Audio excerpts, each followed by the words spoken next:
it is a terrible burden, and it's above their pay grade, but they need to know what they can do. We've been really focused on getting the word out on this new 988 number. If for no other reason, it's a number people can remember. It's like 911 and the suicide prevention hotline. Who knows that number in a crisis? They got to go try to find it, but everybody can remember 988. We're up in over 200 cities and adding cities all the time.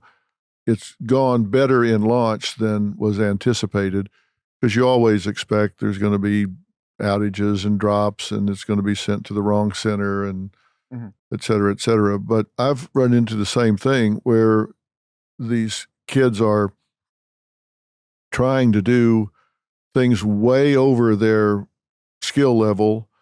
It doesn't always go well, and they've got survivor's guilt. They blame themselves they play the what if game. What if I'd said this? What if I'd said that? What if?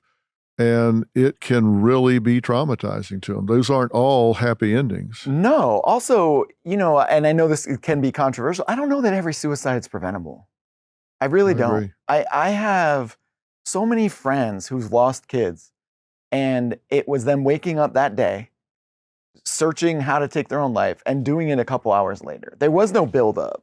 The model that I talk about from my perspective, my life, where I had clinical depression for months, had all the signs, did all the, there were things people may have been able to see. That doesn't really exist for everyone anymore. No. And if someone really wants to do it, I don't know that we can say everything is preventable. We should obviously try to prevent everything. But these young people, if they're not taught how to talk to their friends about mental health and what they can and can't do, and the easiest analogy I give them is, if you were ever walking with your friend and your friend fell and broke their leg, you wouldn't think, let me go to CVS and get things for a cast and come back and set their leg and put a cast on them. You'd call 911 right away. Your friend's mental health has times where the only thing you can do is call 988 or call a professional or get an adult to help, because you can't manage this. I think part of it is a mindset of shifting from telling is tattling to, I want to do something to help my friend, to save my friend's life, to do something that can really make a difference. Because there is the stigma, and I think a lot of times kids think, am I going to overreact and my friend's going to think I ratted them out? Are they going to wind up getting 5150'd and hate me forever? I think what you're talking about here in letting people know kind of where the guardrails are, it takes the pressure off of them. They need to understand, I would rather risk losing a friend than losing a friend's life. That's a big difference. And they have to be taught that. I think because the person who is suicidal is calling them and saying, please don't tell anyone. I'm only telling you this, and I won't kill myself tonight if you don't tell someone. And so the guilt level there, the responsibility of taking care of someone else's life is so high that it's hard for them to take action. I will say that we have been fortunate at my school. For every student who has had suicidal thoughts or been suicidal, we have at least 2 or 3 students who have called administrators, whoever they need to call, anytime in the middle of the night, whenever it is, and been like, hey, I'm worried about this person. This isn't okay. And I don't attribute that just to our program, because I think that's, a little grandiose, but it has to be part of it. Normalizing mental health in that school environment has given them the ability to act and the ability to take ownership in a way that they may not have without that education. It's similar to physical health. If you taught a school constantly about physical health, when someone falls on the playground or something else, they know, hey, this person's hurt. Let me tell someone who can help them. And I do think this can happen in this country. I think what's been happening for so long is we just keep pointing out all the ways it can't happen. And I went to the first ever Youth Mental Health Summit at the White House in May and talked to Dr. Murthy and President Biden. And I think there's political will there now, but there's always the big questions of, how can we not do this? And I keep seeing people naming all the barriers instead of just naming the solutions. And that's frustrating to me. Let me ask you this. I don't know if this is an answerable question, and I'm pulling up some numbers to look at. You know the numbers, but I want people to have a grasp of the gravity of this problem. But since 2011, 62% increase in depression for older teens, 189% increase for preteens, 70% increase in suicide for older teens, 151% increase for preteens. Why do you think that we're seeing these spikes, these increases in anxiety, depression, suicide? Why do you think it's happening?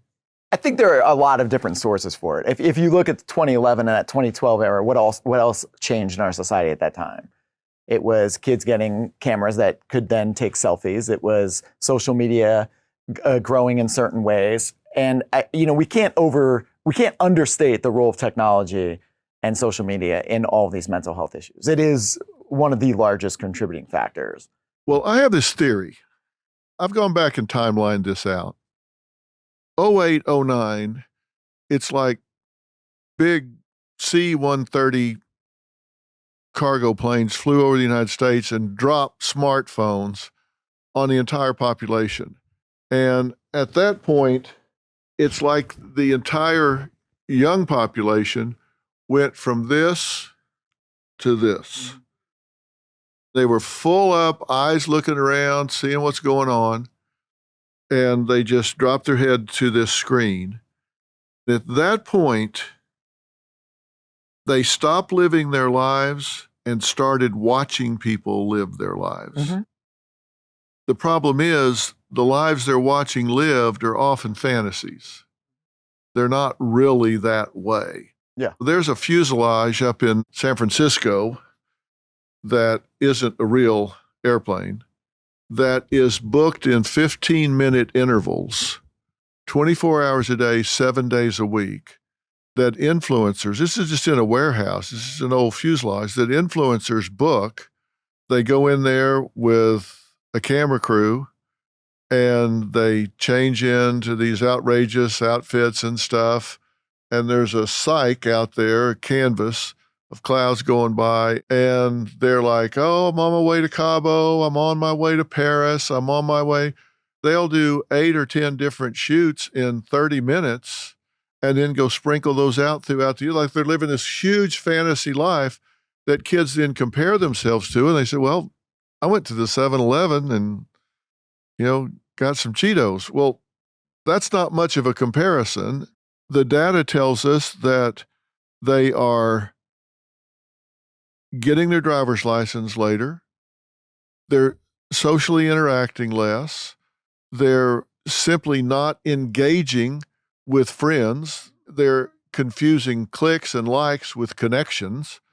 I'm really wondering if, and it's not just technology, but as you say, that is a big, big factor.